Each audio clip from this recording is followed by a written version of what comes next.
So, what is a personal brand? Let me explain to you with an example from my own family. My son, Mayank Mudnani, who loves fashion photography. So, when he started his career, he's self-trained, he's self-learned, he's absolutely passionate about what he does. Nobody easily just gets into, accidentally lands up into fashion photography. He was really interested in doing this, and he learned everything through YouTube and through various ways. But one of his ways of learning was he would book studios and do collaboration shoots. He would work with some of the best guys in the business absolutely for free. And once I remember telling him, why don't you pick up wedding photography?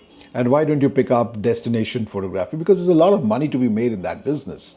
So till the time you get some kind of business, why don't you just pick this up and start working in this space? And he was not making money.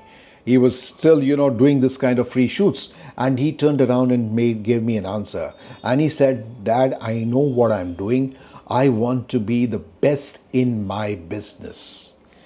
This is, in a simple terms, if I have to just stop the video here and explain what's a personal brand, this is exactly what it is.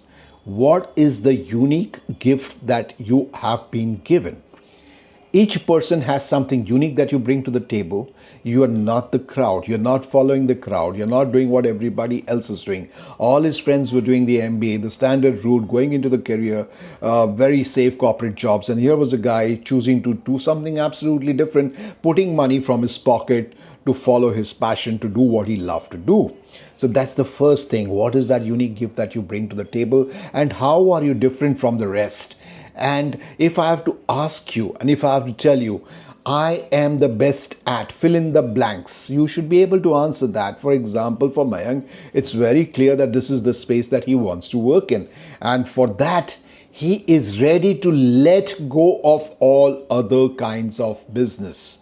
He is okay to let go of wedding photography, destination photography, anything that just gets him money, even when he was not making anything. So this is the clarity that you need, the sharpness that you need when you're building your personal brand. The second piece that comes is you make a promise and then you keep a promise. So once he started getting business and his thing was very clear, I want to be the best at something which I do, he started demonstrating the results. He started demonstrating his work. And as his work, the next piece of this whole thing is he started putting out his work on the social media. Today, because of the social media, you can put out your work out there. And when people saw his work, they liked what he was doing. And the more brands started coming to him, the more business started coming to him. He started working with models, now models who are, celebrities and models. He started working with them and brands. And that's how his business grew, because he was visible with his work. He could show the stamp of his work out there. And that's exactly what you do when you're building a personal brand. You get visible. You start for free. You're giving out your best skills. You're putting it up out there. And people are going to see that. They're going to find you and they will start working with you. And when they experience your work and when they like your work, so the promise that you make and the promises that you keep, and that's what's going to get business for you in the future. It is word of mouth that will spread for you. What are you an authority on? What is the thing that you're really the best on?